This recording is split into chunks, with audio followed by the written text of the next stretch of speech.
Naranasan mo na bang ituring na pabigat ang isang taong wala ng ibang ginawa, kundi ituro ang isang bagay na tila wala namang saysay? Paano kung ang bawat kumpas ng kamay ng isang matandang ulyanin ay hindi pala senyales ng pagkawala ng bait, kundi isang huling habilin ng nag-uumapaw na kayamanan?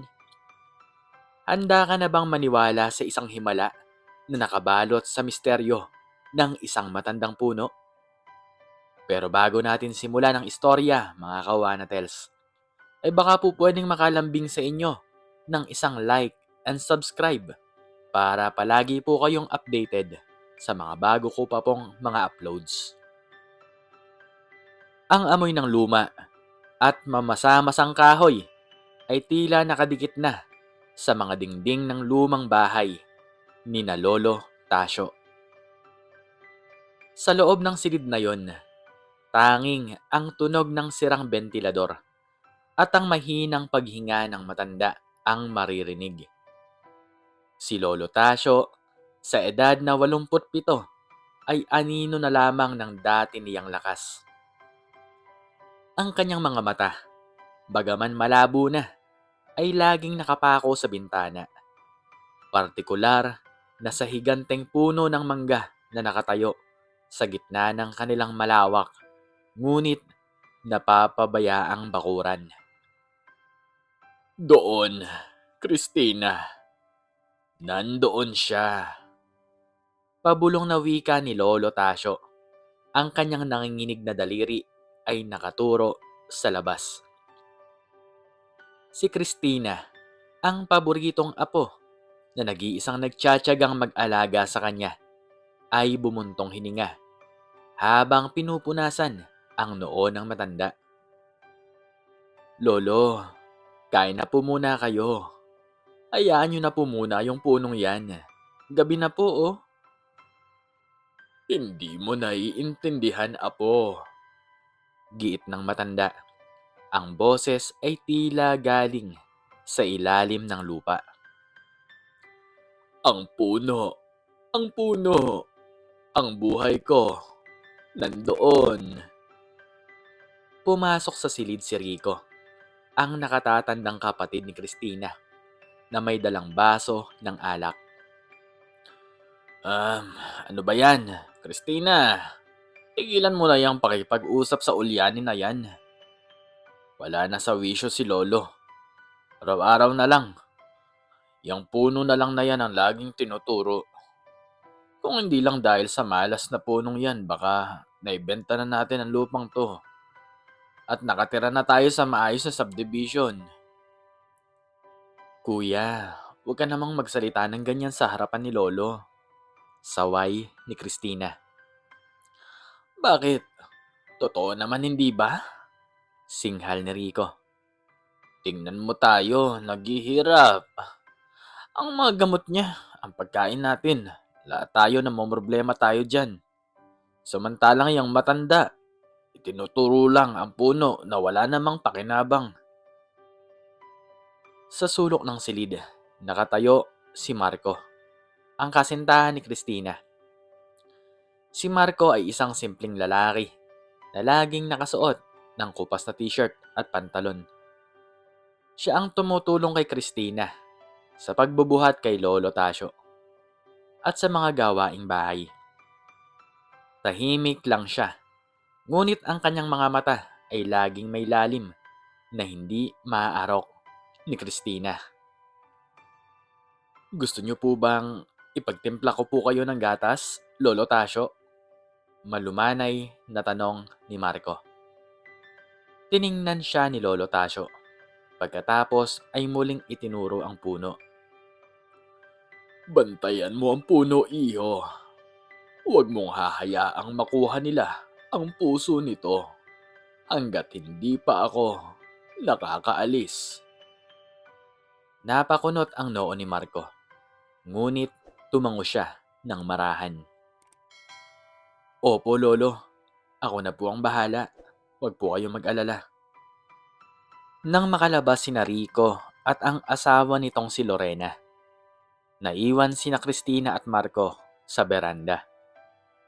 Ang dilim ng gabi ay binabasag lamang ng liwanag ng buwan na tumatama sa mga dahon ng malaking puno. Marco, pasensya ka na kay Kuya Rico panimula ni Christina. Stress lang siya dahil sa utang pero hindi tama na pagsalitaan niya si Lolo ng ganun. Hinawakan ni Marco ang kamay ni Christina. Naintindihan ko, Christina. Pero may napapansin ako kay Lolo Tasio. Hindi siya basta-basta itinuturo ang puno dahil lang sa ulyanin siya. May emosyon sa mga mata niya sa tuwing tumitingin siya doon. Naniniwala ka ba sa mga sabi-sabi na may nakabaon doong kayamanan? Tanong ni Christina na may halong biro. Ngumiti si Marco, isang matipid na ngiti. Sino ang nakakaalam?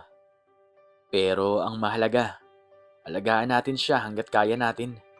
Huwag ka mag-alala sa pera, Christina. Palaging may paraan. Salamat, Marco. Hindi ko alam ang gagawin ko kung wala ka. Kahit na alam kong hirap ka na rin sa trabaho sa construction, nandito ka pa rin para sa amin. Ani ni Christina. Nang puso ay punong-puno ng pagmamahal sa lalaking sa tingin niya ay kapos din sa buhay. Lumipas ang mga linggo. Ang kondisyon ni Lolo Tasio ay lalong lumalala. Dumating ang araw na halos hindi na siya makapagsalita. Ngunit sa kanyang huling sandali, gamit ang huling lakas na mayroon siya, pilit niyang itinataas ang kanyang kamay at itinuturo ang lumang puno ng mangga. Ang kanyang mga mata ay nanlilisik, tila may gustong sabihin na hindi mailabas ng kanyang bibig. Ang puno.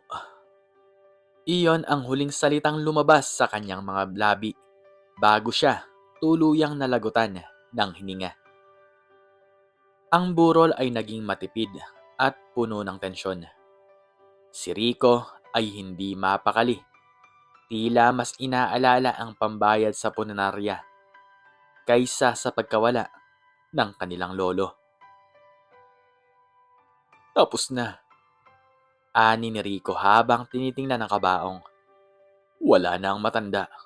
Wala na ring dahilan para panatilihin ang punong yun. Bukas na bukas din, tatawag ako ng mga magpuputol ng puno. Ibenta natin ang kahoy at pagkatapos, ibenta natin ang lupa. Kuya, kawawala lang ni Lolo. Sigaw ni Christina. Ang mga luha ay dumadaloy sa kanyang pisngi. At kailangan natin ng pera, Christina. Hindi tayo mabubuhay sa pag-iyak. Ganti ni Rico. Yang punong yan, ang paborito niya, di ba? Sige, isama natin sa hukay ang alaala ng punong yan sa pamamagitan ng pagputol dito. Kinabukasan, maagang dumating ang mga lalaking may dalang malalaking chainsaw. Ang langit ay makulimlim, tila nakikiramay sa lungkot ng paligid. Si Christina ay nakaupo sa hagdan, umiiyak, habang si Marco ay nakatayo sa tabi niya. Matalim ang tingin sa mga lalaking naghahanda na. Marco, pigilan mo sila. Pakiusap ni Christina. Hayaan mo sila, Christina. Mahinahong sagot ni Marco. Ngunit may kakaibang otoridad sa kanyang boses. Baka ito na ang tamang oras para malaman natin kung bakit yun ang huling itinuturo ni Lolo. Nagsimula ang ingay ng chainsaw. Ang matalim na ngipin ng makina ay bumaon sa matigas na balat ng puno. Sa bawat hiwa, tila naririnig ni Christina ang daing ni Lolo Tasio. Ang mga kapitbahay ay nagsimula na ring manood. Si Rico at Lorena ay nakatayo sa malayo, may ngisi sa kanilang mga labi. Naghihintay na bumagsak ang higanteng puno. Ngunit pagdating sa gitnang bahagi ng malaking katawan ng puno, may kakaibang tunog na narinig. Isang malakas na kalansing ng bakal sa bakal. Tigil! Sigaw ng isang trabahador. May kung anong matigas sa loob. Nasira ang talim ng chainsaw ko. Nagkagulo ang mga tao. Lumapit si Rico. Ang muka ay puno ng pagtataka. Ano yan? Bato? Hindi po sir. Para pong bakal. O ewan. Sagot ng trabahador. Kumuha si Marco ng isang palakol at lumapit sa puno. Sa isang malakas na taga, biniyak niya ang bahaging medyo nabuksan na ng chainsaw. Pagbagsak ng isang malaking tipak ng kahoy, ang lahat ay napasinghap. Hindi ito bato, hindi rin ito ordinaryong bakal. Mula sa guwang ng puno, bumuhos ang tila ulan ng mga gintong barya. At hindi lang iyon. Sa loob ng guwang ay maayos na nakasalansan ang mga baras ng ginto at mga selyadong garapon na puno ng mga alahas na kumikinang sa ilalim ng makulimlim na langit. Ginto, bulong ni Lorena. Ang kanyang mga mata ay nanlaki sa inggit at pagkagulat. Kayamanan, mayaman na tayo. Dali-daling lumapit si Rico para dakutin ang mga barya. Ngunit hinarang siya ni Marco. Ang dating mainhin at tahimik na si Marco ay tila naging isang pader na hindi matitibag. Huwag mong hawakan yan, Rico. Mariing sabi ni Marco. Anong karapatan mo? Lupa namin to. Lolo namin ang nagtago niyan. Sigaw ni Rico. Lumabas si Christina mula sa pagkakatulala. Nilapitan niya ang puno at nakita ang isang maliit na kupas na papel na nakadikit sa isang mga garapon. Binuksan niya ito at binasa ang sulat kamay ni Lolo Tasio. Para sa aking apo na si Christina. Ikaw lang ang nag-alaga sa akin nang walang hinihintay na kapalit. Ang kayamanang ito ay galing sa aking pagsisikap noong kabataan ko sa minahan na itinago ko para sa sandaling kailanganin mo. Huwag mong hahayaang makuha ito ng mga taong ang tingin sa akin ay pabigat lamang. Gamitin mo ito para sa iyong kinabukasan. Nanginig ang kamay ni Christina. Tumingin siya kay Rico na ngayon ay namumutla sa hiya at galit. Narinig mo kuya? Pahayag ni Christina. Kay Lolo ito at para sa akin to. Hindi para sa inyo na walang ginawa kundi hilingin ang pagpanaw niya. Christina, kapatid mo naman ako diba?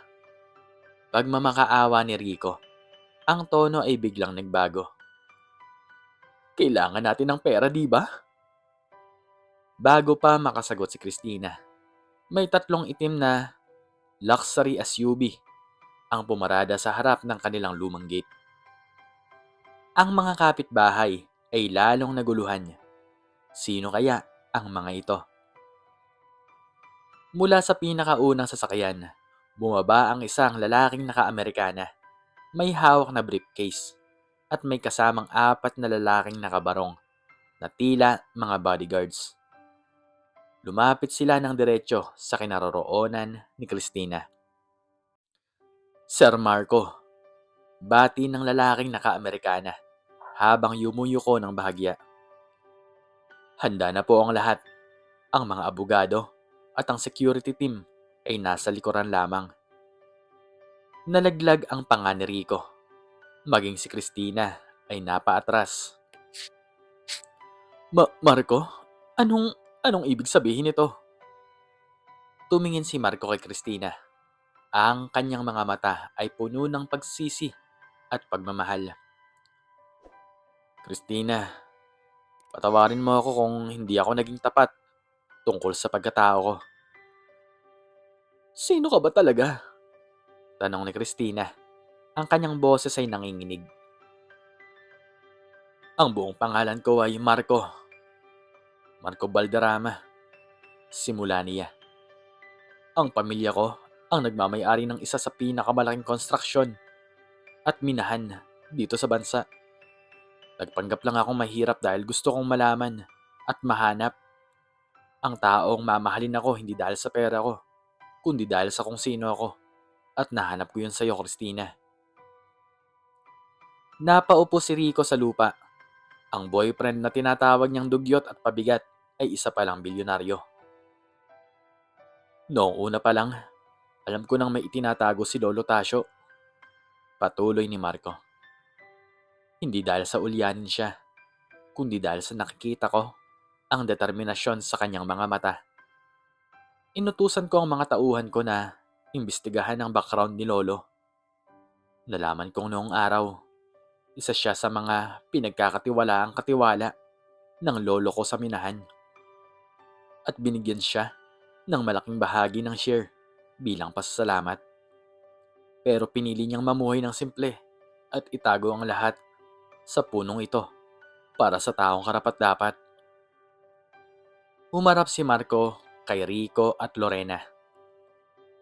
Ang kayamanang ito sa loob ng puno ay kay Christina. Walang kukuha nito kundi siya. At kung subukan niyo siyang saktan o lokohin, hindi niyo lang siya kinalaban. Kinalaban niyo ang buong puwersa ng mga Valderrama. Hindi makapagsalita si Rico. Ang kanyang kasakiman ay nauwi sa lahat. Lumapit si Marco kay Christina at hinawakan ang magkabilang balikat nito. Christina, ang gintong ito ay simbolo ng pagmamahal ni Lolo Tasio sa iyo. At ang presensya ko rito ay simbolo ng pangako ko na hinding-hindi kita iiwan. May ginto man o wala. Bakit hindi mo sinabi agad? Tanong ni Christina habang umiiyak. Dahil natatakot ako. Pag-amin ni Marco. Natatakot ako na baka magbago ang lahat kapag nalaman mo. Pero ngayong wala na si Lolo at ngayong napatunayan mo ang busilak mong puso sa harap ng pagsubok, wala na akong dahilan para magtago. Ang hapon na yon ay naging simula ng isang bagong buhay para kay Christina. Ang mga ginto mula sa puno ay ginamit niya upang magpatayo ng isang foundation para sa mga matatandang may demensya at Alzheimer's. Bilang parangal kay Lolo Tasio. Ang lumang bahay ay hindi giniba, kundi ginawang isang museum ng kanilang pamilya, kung saan ang tuod ng pinutol na puno ay nanatiling paalala ng isang dakilang pag-ibig. Si Rico at Lorena ay binigyan ni Christina ng sapat na halaga para makapagsimula ng sariling negosyo, sa kondisyong magbabago na sila ng landas. Dahil sa kabila ng lahat, pamilya pa rin ang turing niya sa kanila. Isang araw habang nakatayo sina Christina at Marco sa harap ng puntod ni Lolo Tasio, isang malamig na hangin ang umihip. Salamat po, Lolo, bulong ni Christina. Salamat sa pagturo sa akin ng tamang daan. Ngumiti si Marco at inakbayan si Christina. Alam mo, Christina, hindi lang ang ginto sa loob ng puno ang kayamanang iniwan niya. Ano pa? Ang pagkakataon na makilala kita sa gitna ng hirap, sagot ni Marco, bago siya nilapatan ng labi sa noo. Doon natanto ni Christina na ang pinakamahalagang kayamanan ay hindi ang mga kumikinang na barya o baras ng ginto. Ito ay ang presensya sa gitna ng pagsubok, ang pananatiling tapat sa kabila ng kakulangan. Ito ang pagtuklas na sa likod ng bawat ulyaning kilos ng isang mahal na sa buhay ay may nakatagong mensahe ng wagas na pag-aaruga. Ang puno ay wala na, ngunit ang mga bunga nito, sa anyo ng pag-ibig, katarungan, at bagong simula, ay habang buhay na mananatiling buhay sa kanilang mga puso. Narito ang ilang mahalagang bahagi ng pag-uusap na lalong nagpatibay sa ugnayan ni na Christina at Marco habang hinihintay nila ang mga huling sandali ni Lolo Tasio. Marco, tawag ni Christina isang gabi habang nagbabantay sila. Minsan, naiisip ko, bakit ka nananatili rito? Wala kaming maibibigay sa iyo kundi pagod at problema. Tumingin si Marco sa malayo, sa kumpas ng mga dahon sa dilim. Christina, ang tao ay hindi sinusukat sa dami ng pera o sa pitaka niya. Sinusukat siya kung paano siya tumayo sa tabi ng mga taong walang-wala. Dito sa bahay na to, nakita ko ang tunay na kahulugan ng sakripisyo. Nakikita ko kung paano mo tiisin ang lahat para kay Lolo. Yun ang kayamanang hinahanap ko. Pero, paano ang pangarap mo? Tanong muli ni Christina. Gusto mong maging higit pa sa isang construction worker, di ba? Ngumiti ng makahulugan si Marco. Christina, ang pangarap ko ay simple lang. Ang makasama ang taong may pinakamalinis na puso sa mundong ito. At nakamit ko na yon. Hindi alam ni Christina na sa mga sandaling yon, ang mga salita ni Marco ay merong mas malalim na kahulugan. Ang construction worker na kasama niya ay ang mismong tagapagmana ng mga skyscraper na itinatayo sa syudad. Nang pumanaw si Lolo Tasio, ang tensyon sa pagitan ni na Christina at Rico ay umabot sa sukdulan. Christina, pirmahan mo na itong deed of sale. Sigaw ni Rico habang iwinawagayway ang isang papel. Kailangan nating bayaran ang mga utang natin. Pumanaw ng matanda. Wala na tayong aasahan dito. Hindi ko pipirmahan yan, kuya. Matapang na sagot ni Christina. Ito ang huling hiling ni Lolo. Panatilihin natin ang bahay na to, pati na rin ang puno. Ang puno? Ang punong yan bang magpapakain sa atin? Ang punong yan bang magbabayad sa mga naniningil sa akin sa labas? Galit na sabi ni Rico. Dito na pumasok si Marco. Rico, kung pera ang kailangan mo, huwag ang lupa at bahay ni Lolo Tasio ang pakialaman mo. May mga bagay na mas mahalaga kaysa sa mabilis na pera. At sino ka para pagsabihan ako? Duro ni Rico kay Marco. Isang hamak na trabahador ka lang. Wala kang alam sa hirap namin. Nanatiling tenang si Marco. Baka mas marami akong alam kaysa sa iniisip mo, Rico. Pero ang payo ko sa'yo, pakinggan mo ang kapatid mo. Dahil ang kasakiman ay laging may katumbas na kabayaran. At dumating na nga ang sandali ng pagputol ng puno. Ang bawat tagas ng chainsaw ay tila isang tibok ng puso na bumibilis. Nang makita ang ginto, ang reaksyon ni Rico ay hindi pa pasasalamat kundi lantarang pagnanasa. Akin yan! Lahat yan sa akin! Sigaw ni Rico habang sinusubukang punuin ang kanyang mga bulsa ng gintong barya. Ngunit ang pagdating ng itim na SUV ang nagpatahimik sa lahat. Ang otoridad ni Marco ay hindi na maikakaila. Attorney, tawag ni Marco sa abogadong bumaba sa sasakyan. Pakisigurado na ang lahat ng ginto ay may ilalagay sa isang trust fund sa pangalan ni Christina Mercedes. At siguraduhin na walang anumang bahagi nito ang mapupunta sa sino mang nagtangkang bastusin ang alaala ni Lolo Tasio. Masusunod po, sir. Sagot ng abogado. Lumingon si Marco kay Christina na noon ay hindi pa rin makapaniwala. Christina, alam kong marami kang tanong at handa akong sagutin ang lahat ng yon. Pero sa ngayon, hayaan mong ako naman ang mag-alaga sa'yo, gaya ng pag-aalaga mo kay Lolo. Ang pagtatapos ng kwento ay hindi labang tungkol sa kayamanan. Tungkol ito sa pagkilala sa tunay na halaga ng bawat tao sa ating buhay. Si Lolo Tasio, na tinawag nilang Ulyanin, ay ang siyang nagbigay ng pundasyon sa kanilang kinabukasan. Si Marco, na inakalang mahirap, ay siyang nagbigay ng proteksyon at tunay na pag-ibig. Si Christina naman, sa kanyang katapatan, ay ang siyang naging karapat-dapat sa lahat ng biyayang ito. Sa huli, ang lumang puno ng mangga ay maaaring naputol na. Ngunit, ang mga ugat nito ay nanatiling malalim sa lupa.